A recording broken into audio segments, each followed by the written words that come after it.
Hello, now we'll solve example 3. Under what conditions does the velocity field v is equal to a1x plus b1y plus c1zi plus a2x plus b2y plus c2zj plus a3x plus b3y plus c3zk, where a1, b1, etc. is equal to a constant, represent an incompressible flow that conserves mass? So we need to find the condition for the velocity field to be an incompressible flow that conserves mass.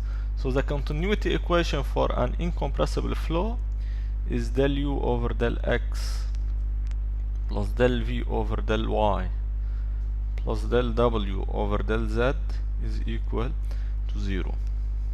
So del u over del x is just a1 plus del v over del y is just b2 plus b2 plus del w over del z is just c3.